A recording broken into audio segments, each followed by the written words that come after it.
11h30. Tendance première, Fabrice Lambert. Merci de nous suivre. 10h32 sur la première. Je vous pose la question la plus simple du monde. Essayez de nous répondre via le SMS 6031, 75 centimes le message, 6031. Quelle serait pour vous l'école idéale ? On attend vos réponses tout au long du dossier jusqu'à 11h15. La question est toute simple. Quelle serait l'école idéale pour vous ? J'espère qu'on aura quelques réponses, Stéphanie Hoyen, parce que vous entendez dans votre livre, on peut voir le nombre de témoignages que ce soit des parents, mais surtout instituteurs, institutrices et professeurs qui ont répondu à cette question. C'est quoi l'école idéale ? Bonjour et bienvenue à vous. Bonjour. Merci pour votre livre Vers plus de bonheur à l'école, on a invité Bruno Humbeck, psychopédagogue, qui est avec nous ce matin pour les tribus, la séquence Les Tribus. On avait cette question, pourquoi est-ce que la classe est liée à l'école ? Il sera avec nous, Bruno, tout au long du dossier pour répondre à des questions, à des commentaires. Vous avez été vous-même professeur, Stéphanie Hoyen. Vous n'arrivez pas avec votre livre sans une expérience de terrain, et c'est important. Oui, pratiquement 20 ans. J'ai commencé en l'an 2000, donc voilà, cette année, ça fait 20 ans, tout pile. Oui. Qu'est-ce qui a fait quels sont d'abord les souvenirs que vous gardez de cette école, et pourquoi vous voulez la changer ? Beaucoup de beaux souvenirs, donc ça c'est sûr que moi j'adore enseigner, c'est quelque chose qui me passionne depuis toujours. Transmettre, je trouve que c'est vraiment un des plus beaux métiers, donc ça c'est important. Donc les plus beaux souvenirs, c'est tous les moments de partage et d'échange authentique avec les élèves. Donc ça c'est vraiment ça qu'il y a de plus précieux. Enfin il n'y a rien, je trouve, de plus précieux que ça. Et en général, pas des échanges ou des partages sur des matières, mais sur qui on est en fait. Oui. Vraiment des échanges sur apprendre à se connaître, être sensibilisé à des thématiques universelles. Donc ça, c'est les plus beaux moments que je garde. Oui. Vous le dites dans votre livre au tout début, un professeur peut changer une vie. Oui. Ça, je pense, oui. Parfois, il suffit d'une phrase, quelques mots, un autre regard, un regard où on a confiance en l'étudiant, en l'élève, pour qu'il puisse trouver en lui les ressources pour avancer et pour grandir et développer son potentiel. Cette question qu'on pose ce matin aux auditrices et auditeurs, c'est quoi l'école idéale pour vous, Stéphanie Hoyen ? Alors pour moi, c'est vraiment, si je dois vraiment résumer ça en quelques mots, c'est une école où il y a un respect de soi, de l'autre et de la planète ou de la nature dans son ensemble. Si je dois résumer, c'est vraiment ça qui, pour moi, serait la philosophie à avoir en tête tout au long de l'année scolaire. Oui, Bruno Humbeck, on est loin d'une définition d'une école qui serait attachée au savoir, par exemple. Tout à fait. C'est une forme de savoir, c'est le savoir vivre ensemble, qui est devenu une composante essentielle de l'école. Et l'école idéale, vous savez, c'est apprendre à des enfants à apprendre collectivement. C'est ça qui est joli dans ce livre. Il y a un mot magnifique dans ce bouquin. C'est pas le mot bonheur. Le bonheur à l'école, il faut s'en méfier. On en parlera. C'est le titre du livre, Vers plus de bonheur à l'école. Plus de bonheur, c'est-à-dire des moments de bonheur. C'est la formule qui vous plaît. Moi, c'est le plus 2 qui m'intéresse le plus dans ce livre, parce que il ne fait pas des fausses promesses. Le bonheur à l'école, c'est pas vrai pour tout le monde tout le temps. Et heureusement, on a tous des souvenirs difficiles de l'école. Si je vous demande à chacun de le chercher, vous allez le trouver. Mais plus de moments de bonheur, et de bonheur qui sont maîtrisés par l'adulte, parce que ce livre donne des techniques pour qu'on puisse effectivement s'installer, réfléchir sur les émotions qu'on vit, mais pas dans l'absence complète de cadre. Donc il y a des techniques qui sont diffusées. Votre définition, par exemple, de l'école idéale, moi, elle me plaît très fort. C'est-à-dire, c'est trouver sa place individuellement dans un collectif qui est relié au monde. Finalement, c'est ça une école idéale. Mais c'est le socle, en fait, je pense. C'est vraiment le socle sur lequel, justement, peut venir se greffer toute une série de choses, d'apprentissage, de savoir et de matière. Mais ce socle-là, c'est vraiment la base solide pour apprendre ensuite. Oui, Stéphanie Hoyen, vous êtes très ouverte depuis plusieurs années à ce qu'on appelle le développement personnel. On peut y mettre un peu tout et son contraire dans cette expression. On sait qu'il y a une littérature qui est foisonnante par rapport à ce développement personnel. Et il y a un livre, je pense, qui vous plaît et que vous aimeriez mettre dans le cartable de chaque élève. Ce sont ces fameux 4 accords Toltec. Oui, ça c'est un de mes outils préférés. Moi, j'ai découvert ce livre-là il y a 4 ans, je pense. Et ça a changé beaucoup de choses. Le regard que je porte sur moi et sur les autres. Je trouve que c'est vraiment un outil très précieux à partager aux enseignants ou aux parents qui veulent accompagner leurs enfants vers plus d'épanouissement et de confiance. Ouais. C'est vraiment les 4 accords, c'est que la parole soit juste, donc essayer d'avoir toujours une parole juste, ne rien prendre personnellement, et c'est vrai que dans les classes, parfois, que ce soit les élèves ou les professeurs, parfois on le prend pour soi, ce n'est pas une question de remise en question de sa personnalité, mais rien prendre de personnel. Faire de son mieux, c'est le 4e, et puis pas faire de présuppositions, pas de suppositions. Quand on entend quelque chose, pas dire, tiens, je suppose ou je pense qu'il a fait ça pour ça. Bruno Humbeck, est-ce que c'est inscrit dans le programme scolaire, qu'on pourrait dire... Ça doit l'être d'une manière générale, parce que c'est un livre de développement personnel qu'on déposerait sur le banc des parents, des professeurs et des élèves. Des enseignants, certainement, parce que ce sont des techniques qui permettent de construire le vivre ensemble. C'est-à-dire que le vivre ensemble, c'est un vœu pieux, ça ne se réalise pas spontanément. Il faut le construire, il faut des outils pour le faire. Les 4 règles que vous venez d'expliquer, par exemple, elles doivent être formelles. Si on a l'impression que ça va se mettre tout de suite en place, et Madame est enseignante et elle le sait alors pertinemment bien, c'est pas les bisounours, un groupe d'enfants. Tous les enseignants le savent, c'est pas des enfants gentils au milieu d'enfants merveilleux. C'est un groupe à gérer avec des dominants, des dominés, des difficultés. Et donc, on a besoin de baliser leur manière d'être ensemble. C'est ça la construction du vivre ensemble. Et je pense effectivement que une grosse partie de l'activité de l'enseignant, c'est construire le vivre ensemble, gérer son climat de classe et des outils pour gérer ce climat de classe vers plus de bonheur. Je pense que c'est réellement, ça doit faire partie du programme des enseignants. Oui, Stéphanie Hoyen, je reviens vers vous. Vous aviez envie d'écrire à la fois un livre qui permet de faire le constat sur aujourd'hui ce que vivent les professeurs. Il y a un chiffre, je pense que je ne me trompe pas, qui est rassurant. Je pense que c'est 62% plus ou moins de professeurs qui sont satisfaits. Dans ceux que j'ai interrogé par l'intermédiaire d'une enquête, oui, donc maintenant il faudrait voir au niveau encore plus vaste que ça donnerait, mais dans l'ensemble... C'est un chiffre intéressant de dire que beaucoup de professeurs sont satisfaits. Tout à fait, oui. Beaucoup d'enseignants aiment leur métier, c'est clair, ça il faut le souligner. Oui. Et puis, vous faites aussi un constat sur l'école qui doit changer parce que la société doit changer, et ça, on va en parler tout de suite. Vous dites qu'il faudrait peut-être plus d'écologie au sein de l'école, beaucoup plus de démocratie.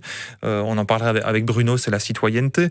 Apprendre aux élèves, parce que les métiers vont changer, apprendre aux élèves à avoir un esprit critique, se dire que dans peu de temps, ils ne feront pas les mêmes métiers que ceux aujourd'hui. Vous en appelez vraiment une sorte de révolution du modèle un nouveau scolaire. Paradigme, oui, c'est vrai que c'est un peu le message. Et hier, j'ai écouté votre invité Frédéric Lenoir et je suis tout à fait dans sa philosophie, et je pense que la situation qu'on vit aujourd'hui doit nous amener à un travail intérieur, donc développer une écologie intérieure, une écologie personnelle et aussi une écologie relationnelle et même une écologie à l'échelle de la planète. Je crois que l'année qu'on vit là, c'est vraiment un appel à un changement de paradigme.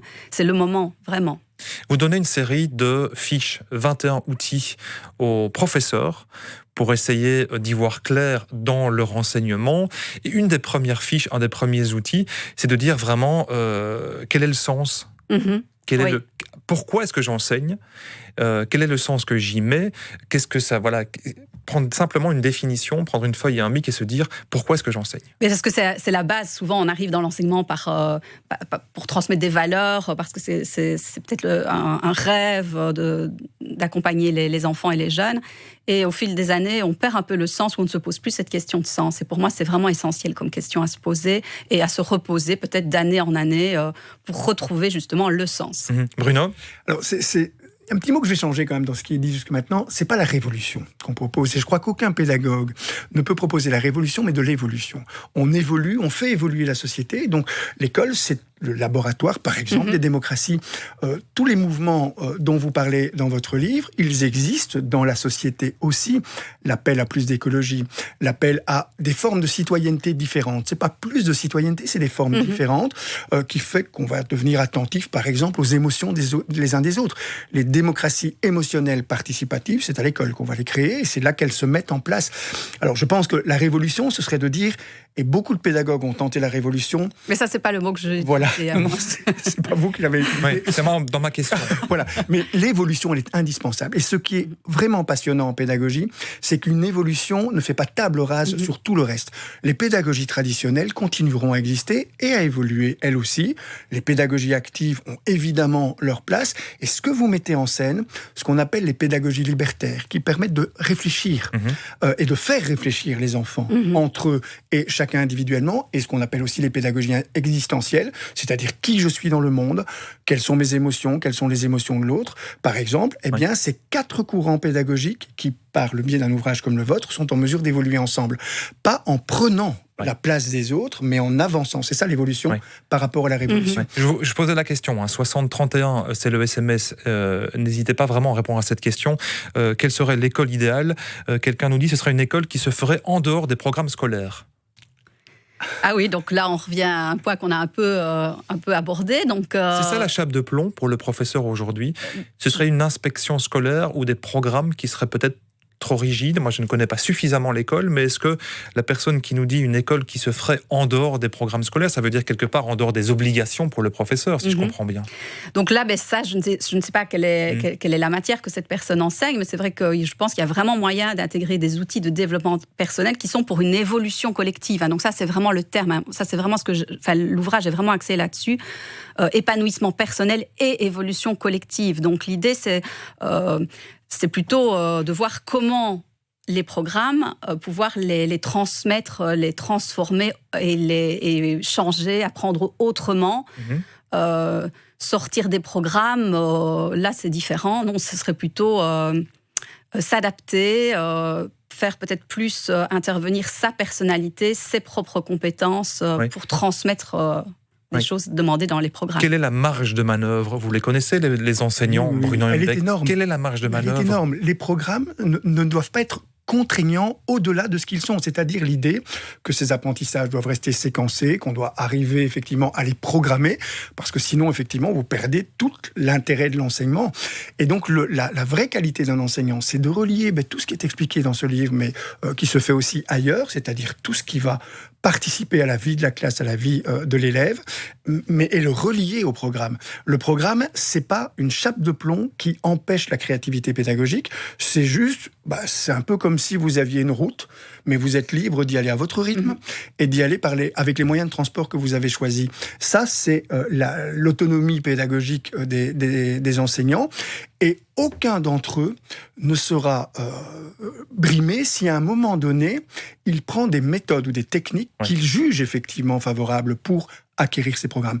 Même dans les pédagogies actives, parce que c'était une grosse question. Est-ce qu'on doit suivre les programmes? Eh bien, systématiquement, on en est arrivé à dire on garde le programme, mais on met en place des pédagogies actives qui continuent à avoir en perspective la réalisation des programmes d'enseignement. Sinon, tout le monde y perd. On ne sait plus où on est, on ne sait plus où on va et on ne sait surtout plus où on conduit les élèves. Faut-il mettre en place des séances de pleine conscience à l'école? Faut-il y mettre en place des séances de méditation? Est-ce qu'on peut amener les enfants, par exemple, à faire du yoga, par exemple? Est-ce qu'on peut mettre de la philosophie dans les écoles? C'est des questions que vous posez, Stéphanie Hoyen, à travers votre livre « Vers plus de bonheur à l'école ». N'hésitez pas, je posais la question en début d'émission, quelle serait pour vous l'école idéale? Le SMS 60 31, 75 centimes le message, 60 31. Quelle serait l'école idéale? Claire Laffut, c'est l'artiste qu'on va écouter sur la première. Étrange mélange. Tendance première. Tendance première.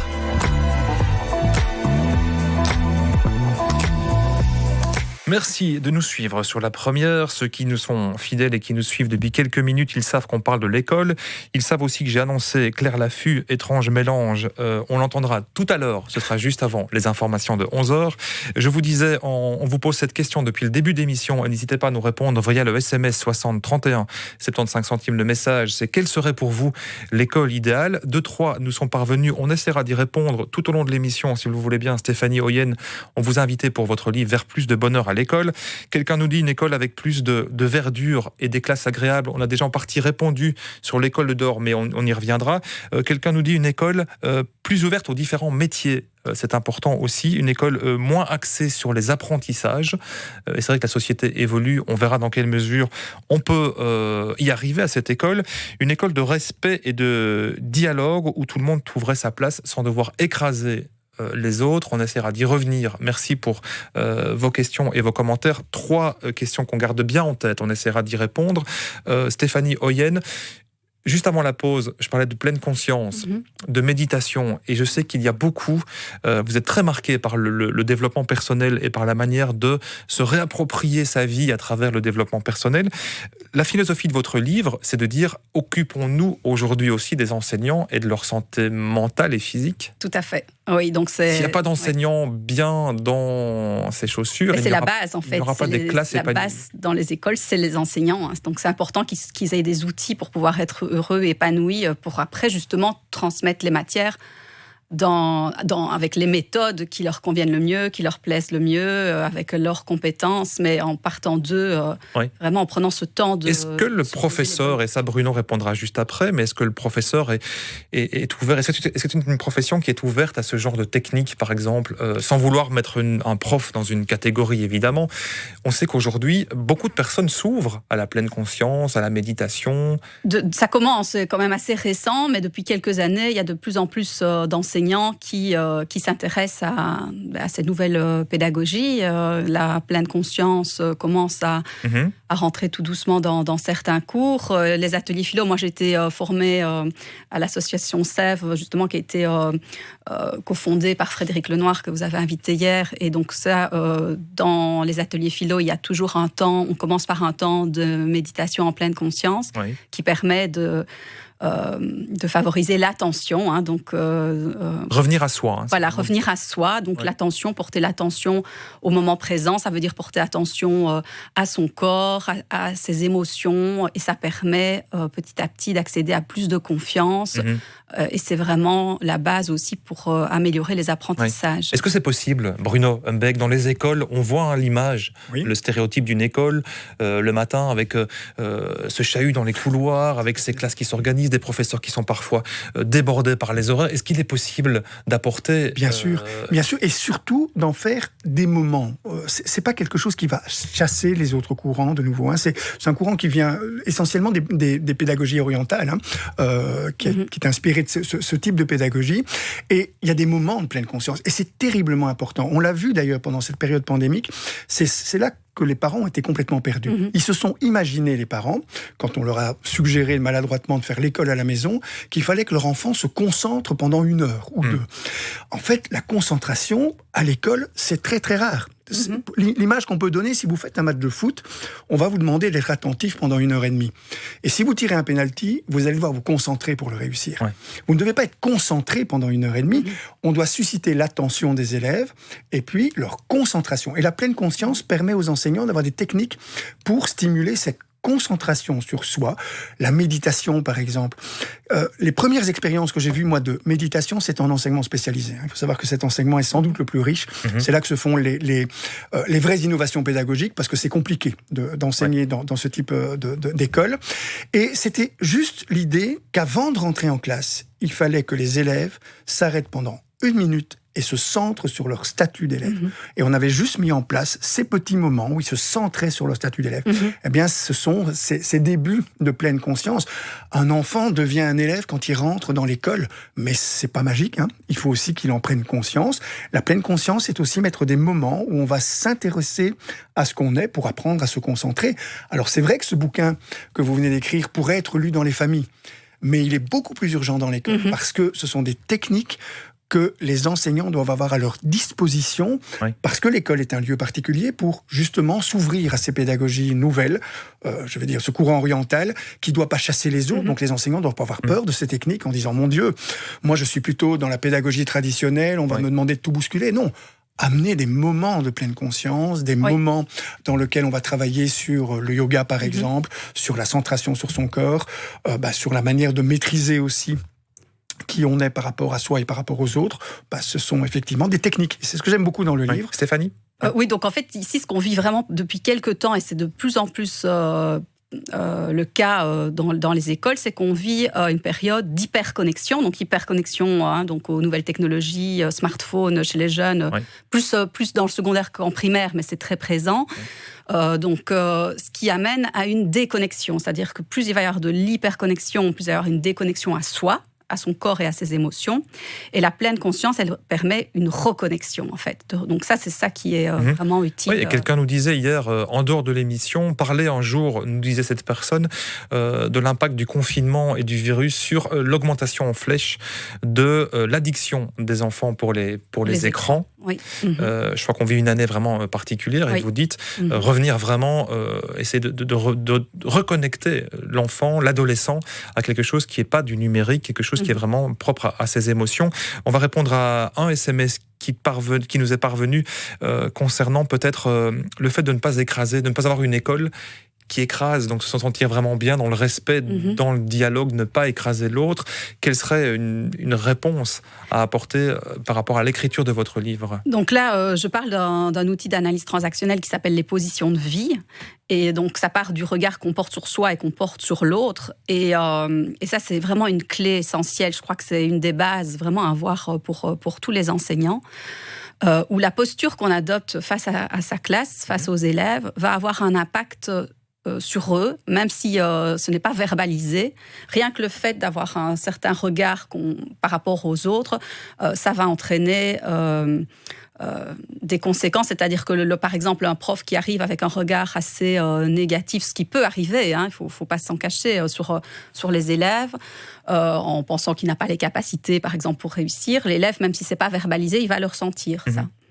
Et donc, connaître cet outil qui permet de développer une posture, que je dirais plus une posture d'enseignant-coach, est essentiel pour éviter justement de se retrouver dans des situations où les jeunes peuvent se sentir écrasés parce que c'est pas ça qui permet l'épanouissement. Oui. C'est dans la formation des profs, Bruno, c'est de plus en plus trouver des réponses, de dire aller mettre ce type de graines qu'on peut trouver dans le livre de Stéphanie Hoyen, de se dire quand on forme des professeurs, c'est peut-être là en amont qu'il est possible. Alors surtout dans la formation continue. Ouais. C'est-à-dire que le principe, moi je travaille beaucoup dans la formation continue, les enseignants s'interrogent de moins en moins sur les contenus en termes de matière, mais sur qui est l'enfant, qui est l'élève, comment est-ce que je vais, par exemple, ne pas bousculer l'estime qu'il a de lui-même, comment je vais faire ce que vous appelez du coaching, qui en pédagogie a un autre nom, c'est-à-dire on va leur dire à des enseignants, attendez, essayez de moins en moins de corriger et de plus en plus de conseiller. C'est-à-dire indiquer l'endroit où se trouvent les erreurs, conseiller de réfléchir un petit peu plus pour donner du sens à l'erreur. Si vous corrigez, si vous transformez en fait les erreurs en fautes de manière systématique, vous induisez une chose, c'est que l'élève a peur de commettre des erreurs. On n'apprend jamais qu'en commettant des erreurs et en donnant du sens à ces différentes erreurs. Et ça fait partie, je vais dire, des formations nouvelles aux enseignants, et notamment dans la formation continuée, par exemple, le statut de l'erreur. Un bon élève n'est pas un élève qui donne des bonnes réponses, c'est un élève qui est capable de s'interroger intelligemment sur les erreurs qu'il commet. Et c'est ce que vous appelez le regard que l'enseignant peut avoir sur sa classe. Si je rentre dans ma classe en me disant, de toute façon, c'est tous des ignares, ils font des fautes, ils n'apprendront jamais, et ils ne font jamais que des erreurs multiples, des erreurs bêtes. C'est foutu. Non, oui, c'est foutu.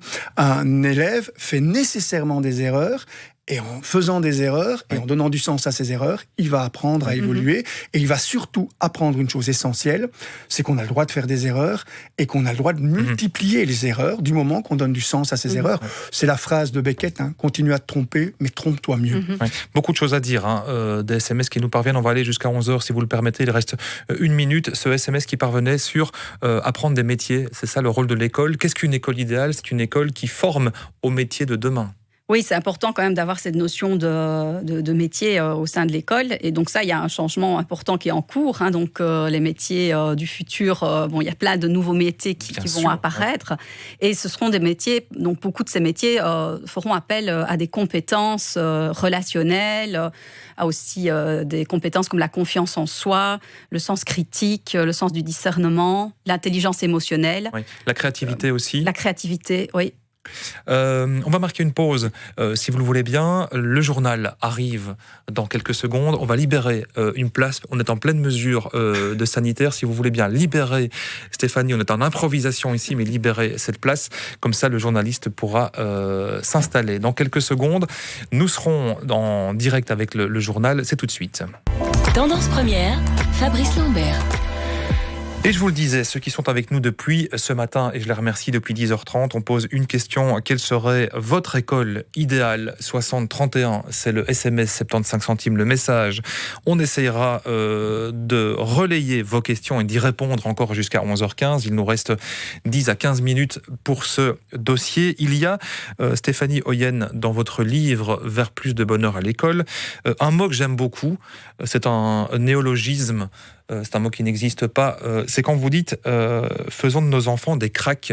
Alors on a en tête le fait que ce sont des enfants qui sont des chahuteurs ou qui sont faisons-en des cracks. Mais vous dites des cracks, ce sont des citoyens responsables, actifs, critiques et solidaires. Mm-hmm. C'est beau comme expression. On en parlera avec vous, Bruno Humbeck, dans un instant. C'est vraiment ça qu'il faut tendre à faire à l'école. Construire des citoyens responsables, actifs, critiques et solidaires. Ben, je pense que s'ils ont ces compétences, ces qualités-là, ce serait vraiment quelque chose de merveilleux pour leur avenir et pour leur bien-être. Oui, des super-héros, c'est comme ça que vous les décrivez aussi, à la fois ces professeurs et ces élèves dans les écoles. Oui. Il n'y a pas de honte à vouloir être des super-héros de l'enseignement ? Mais je pense qu'on a un potentiel bien plus grand que celui qu'on peut imaginer et qui ne demande qu'à être développé avec des outils. Donc en apprenant petit à petit à trouver en soi ces ressources, on peut faire vraiment de très belles choses et apprendre aux jeunes à faire de même et à découvrir eux-mêmes leurs propres ressources. L'intérêt du livre, Bruno Humbeck, vous êtes spécialiste psychopédagogue, on vous invite souvent et régulièrement pour parler de ces thématiques scolaires, c'est de ne pas avoir peur de dire que le bonheur peut avoir sa place. Alors le bonheur doit avoir sa place, mais pas une place comme quelque chose qui serait imposé.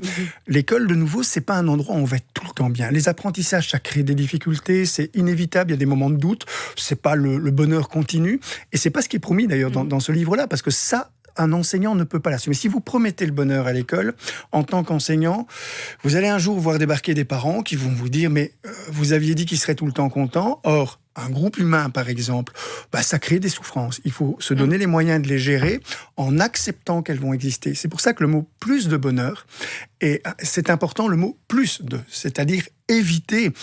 Alors, je préfère toujours le mot épanouissement au mot bonheur, c'est-à-dire se développer en acceptant qu'il y ait des moments un peu difficiles et que ces moments difficiles, on va se donner les moyens de les dépasser.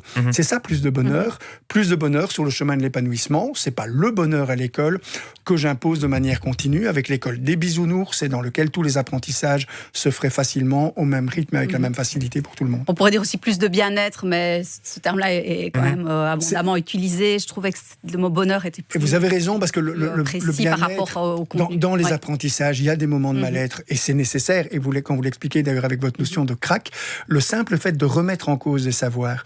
Vous savez, c'est très confortable quand un prof vous dit des choses, de considérer que ce qu'il vous a dit, parce qu'il est prof, c'est sûrement vrai, et puis vous allez le reproduire. C'est beaucoup moins confortable de dire, mais il y a des doutes. Il faut qu'on réfléchisse ensemble sur ce qui est dit, ce qui nous est imposé.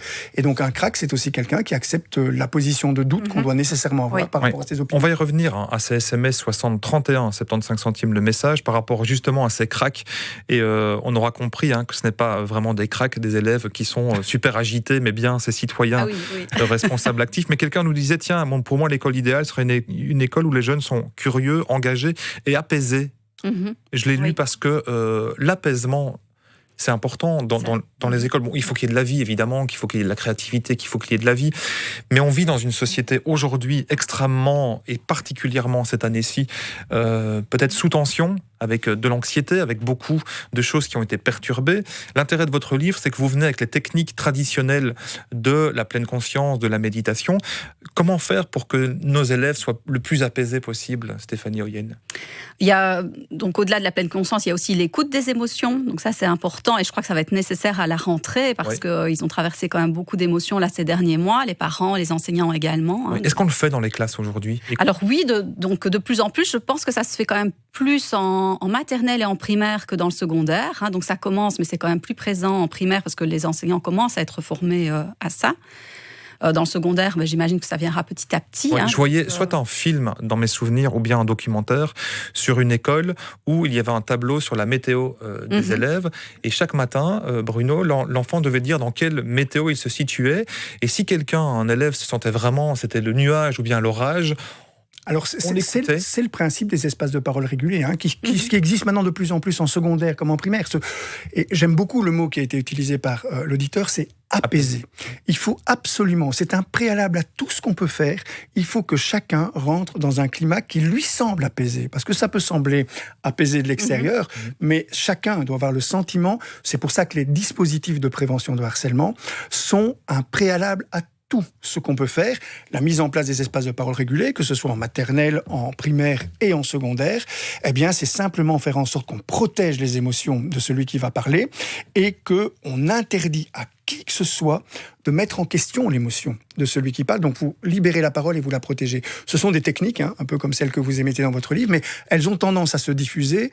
Mais il faut savoir que c'est un préalable à la pédagogie. Vous pouvez multiplier toute la richesse pédagogique, si vous le faites dans un climat qui, pour chaque élève, n'est pas vécu comme un climat apaisé, il ne tirera pas de bénéfices. La pédagogie active, c'est très très bien, mais si vous la mettez à disposition d'un enfant qui est terrorisé dans sa classe, eh bien, elle n'aura absolument aucun effet. Donc, on doit d'abord, comme préalable, se mettre comme obligation de faire en sorte que toutes les classes, que toutes les écoles, pour chaque élève, soient vécues comme apaisées. On l'a vu pendant la pandémie, les enfants sont revenus massivement à l'école avec un grand bonheur. Pas tous, Il y a aussi ceux qui étaient très contents que l'école se soit arrêtée parce qu'ils vivaient des situations de harcèlement épouvantables.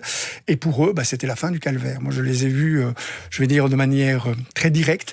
Et c'est effectivement quelque chose qu'on doit pouvoir évoquer comme étant une priorité absolue. Beaucoup de choses nous arrivent et je les relais volontairement. D'ailleurs, je remercie les auditrices et auditeurs qui nous écoutent et qui contribuent à ce que le débat soit constructif et qu'on réfléchisse sur la manière de faire évoluer l'école. Martine nous dit « Je suis enseignante dans le secondaire.